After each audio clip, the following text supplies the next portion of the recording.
So good day po, ma'am. Today, ma'am, I am Gona Treyes and I will be your student nurse for today. Before I start po, can you please state your name, your birthday, and anong MR number? Sandra sa Diniluga, 18-19-2007. My MR number is 2027. Okay, so please allow me to check on your wristband to confirm po. Okay, so thank you, ma'am.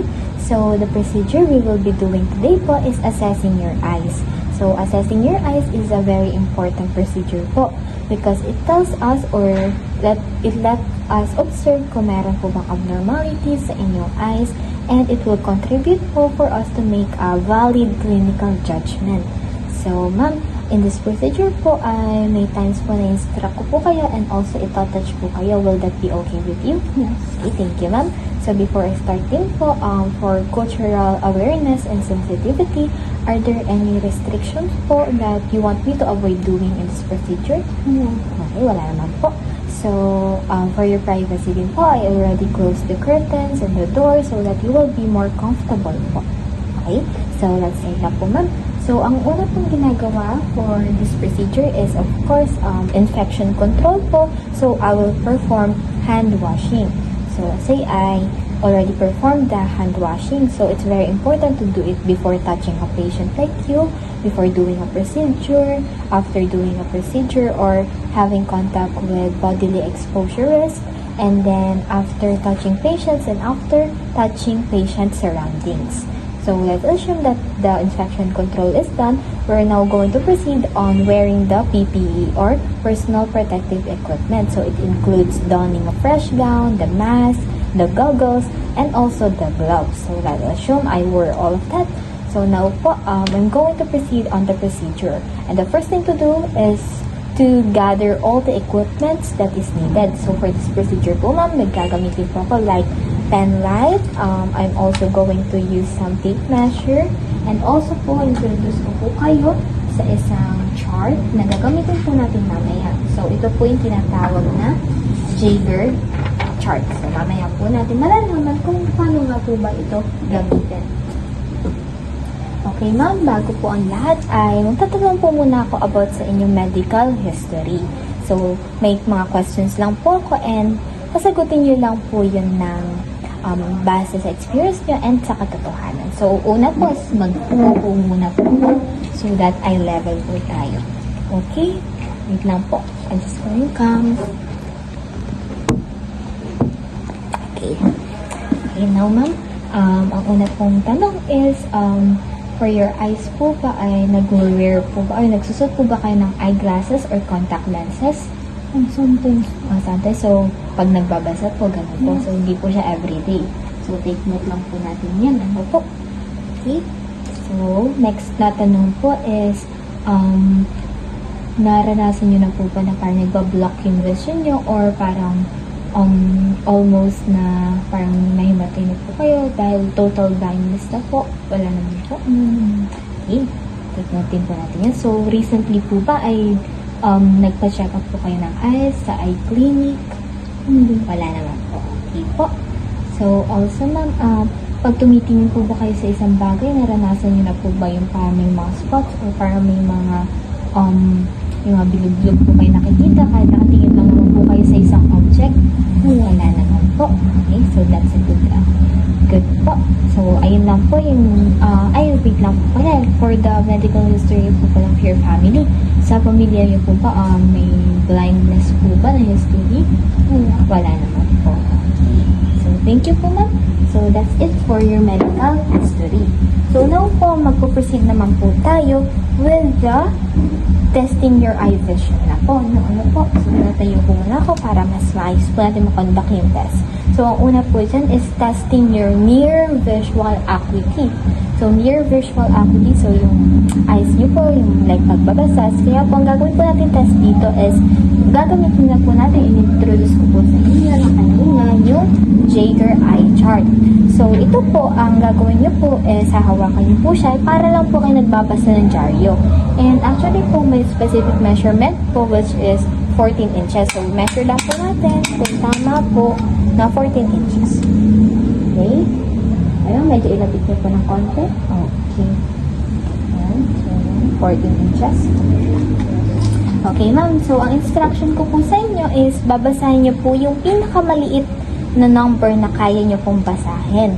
And doon ko po makikita or observe kung ano po ba yung eye movement niyo, kung nagsusquint po ba kayo or nag-struggle kayo sa pagbasa nun. So, ma'am, try lang po. Okay? So, let's assume na binasa na ni patient. Okay, so thank you, ma'am. Thank you po. Okay. Okay, so upon checking po, is nakita ko naman po, na-observe ko naman po na while reading the material and yung napili niyo pong number na kayo basahin is you was able to read it naman po ng ayos. So, nakita ko naman po na yung eyes niya is normal naman, relax naman po, hindi naman po nagsusquint, and hindi rin naman po nagsustruggle. So, that's good. That's a good condition po. Meaning, wala pong mali sa inyong reading. So, for further test po, ngayon po is itetest po natin yung visual fields nyo for gross peripheral vision. So, it's another test po and gagamit po tayo ng cover and also ng pen, pero hindi po siya i-on. So, kumbaga, for visual presentation na po. Wait po, kukunin ko yung eye cover. Okay, ma'am. Okay, so, ito po yung eye cover. So, ang una po is i-cover niyo po siya sa inyong right eye. And then, yung object po na ito ay parang igaganong ko po. Tapos, once po na pakiramdam nyo or nakita nyo na po siya or naaninag nyo na po siya, kahit na ang inyo pong vision ay nakatingin lamang, straight lamang po, pag once na nakita nyo po, sasabihin nyo lang po ng stop so that I can take note of it po. Okay lang po ba yan? So, ma'am, hawakan nyo po ito. Cover your right eye. So, ma'am, magsisimula na po tayo ngayon. Okay? So, ma'am, start na po ako. Stop. Okay. Take note of that. Next, ma'am, is your left eye naman po. Okay. Okay. Stop. Okay. So, wow. Okay. So, I can see naman po while doing the procedure is very near pa naman po or maayos pa naman po yung peripheral vision nyo. So, may possibility pa na wala naman pong problema with your eyes when it comes to seeing. So, next naman pong gagawin ko is inspect lang po yung eyes nyo or inspect your face po. Inspect the face.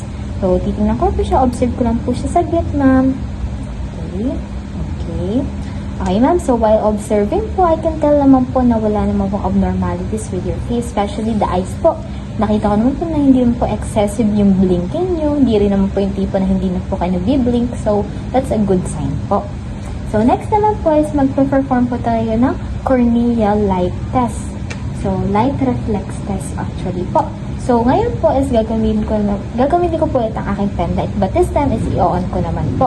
Ngayon po, ma'am, can you please look po in a distance. So, medyo malayo po dapat ang tingin nyo. Can you look at that calendar po? Okay po, ma'am.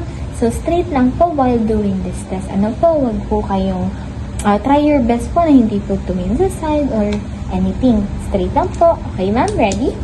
Okay.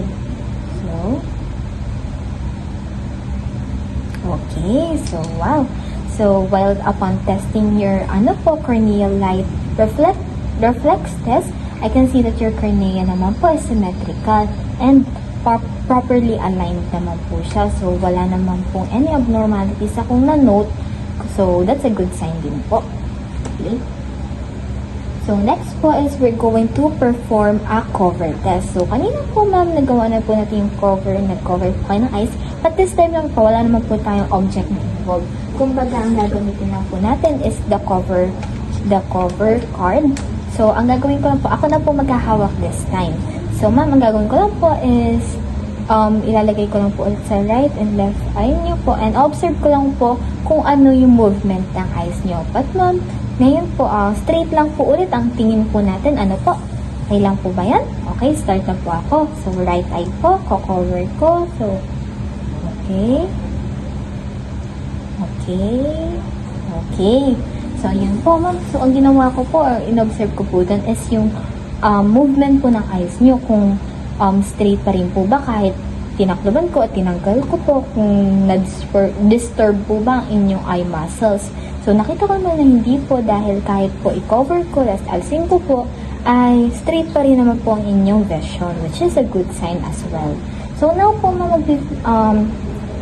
magpaproceed po tayo with cardinal fields of gaze test. So, cardinal gaze of field test, gagamit po ulit ako ng pen light, but this time lang po, hindi din po siya naka-on, so it will serve as an object lang po na titingnan nyo. Ngayon ma'am, ang gagawin ko po is igagalaw ko po yung pen light in right and left, and ang kailangan nyo lang po sundan is using your eyes. So, try your best po na hindi kasama yung head nyo when turning or following the pen light. Is that okay po? Okay, start na po tayo. So, tingin po dito, and then dito, and then dito. Okay, so pwede din po ng up and down. Okay, so that's good po. Nakita naman po natin or na-feel din naman po na while looking at the pen light ay hindi naman po sumama ang inyong neck or ulo. So, you were able naman po to look at the pen light using your eyes only. So, that's a good sign as well. So, very good so far, ma'am. So, now, gagawin po naman natin ngayon is inspect naman po ang inyong eyelids and eyelashes. So, mostly po dito is observation lang naman po. Okay, so ma'am, mag-observe po ako. Ang una po nating i-observe ay ang turnings po ng inyong eyelid and ng eyelashes. So, upon checking naman po the turnings of your eyelashes, so slightly outward naman po siya, hindi po siya inward. So, maayos naman po yung placement niya, and your eyelids naman po is maayos din po, walang bulging or anything. Next naman po is the color. So, color of your eyelid and your eyelashes. So, your eyelashes naman po is kakulay naman po ng inyong hair color. Your hair color is your normal hair color naman po naman. So, black and black. So, wala naman po discoloration ng inyong eyelashes. And your eyelids naman po, napansin ko na skin tone naman po, match naman po lahat ng nasa mukha nyo. Wala naman po ako na-notice na redness or paleness. So, that's a good thing as well. So, next naman po is the swelling. So, wala naman po akong notice na pamamaga ng inyong mata. And next naman po is the lesions. So, wala rin naman po as well. I can see. And now po is a discharge naman po. Wala din naman po. So, wala naman po tears or anything in your eyes na liquid or something. So, wala naman po. So, everything is normal and that's a good sign. Next naman po is i-check ko rin po ang inyong lacrimal gland, lacrimal sac, and nasal lacrimal gland. So, yung nasal lacrimal duct rather, sorry po about that. So, upon checking your lacrimal gland, so dito lang po yun sa bandang, dito po sa inner and then dito sa baba, yung dinadaluyan po ng inyong tears. So, yun po, upon checking. Okay, so good condition naman po. Wala din po ako na-notice na any inflammation or lesions or discharge sa part na yun ng inyong eyes. So, that's a good thing as well. Next po is, i-observe ko naman po ngayon ang position and alignment po ng eyeball nyo and eye socket. So, your eyeball po sa inyong eye socket, ma'am. So, tignan ko po. Okay, so upon observation naman po, nakita ko naman po na maayos naman po yung eyeball nyo. Hindi naman po yung tipong lumuluwa ng mata nyo and hindi din naman po overly tight ang inyong eyeball. So, that's a good sign as well. So, next naman po is inspect ko po yung bulbar conjunctiva and ang inyong sclera. So, dito naman po ma'am ay ang gagawin ko po is I'm going to use my pen light po. Ano po? Ang kailangan nyo lang pong gawin ma'am is try your best to look down po. Ano po? Okay po ba yun? Okay, sis. Okay ma'am, look down po. Okay. Okay. So, upon checking po your bulbar conjunctiva and sclera, napansin ko po na ayos naman po yung color ng sclera nyo. Wala naman po ako nakitang jaundice o di kaya naman po ay redness sa inyong sclera. That's a good sign po, ma'am. Next naman po is titingnan po natin ang inyong palpebral conjunctiva. It's okay, ma'am. I know, mahaba po yung test, but patapos na po tayo. So, ngayon po is inspect natin yung palpebral conjunctiva nyo. So, dito naman po is inspect po yung color. So, ngayon naman po, kung kanina po look down kayo, look up naman po. Okay po? Okay, start na po tayo. Look up, ma'am. Okay.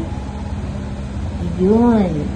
Okay, so I noticed the color of your palpebral conjunctiva. And nakita ko naman po na pinkish peach po siya, which is the normal color. So, that's a good thing po.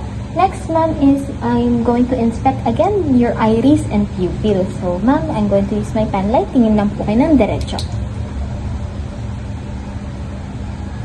Okay, so, yung iris niya po napansin po is round and evenly colored naman po siya. So, that's good.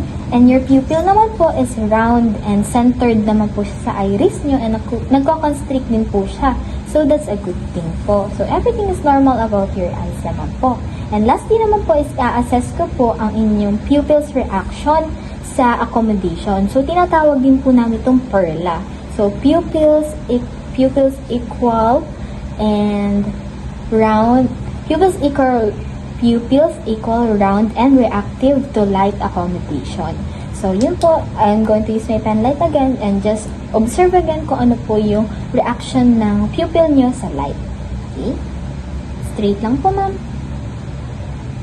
Okay, so, all is well naman po since nagre-react naman po, equal naman po, and nagre-react naman po inyong pupils sa light. So, that's all po ma'am for your eye assessment.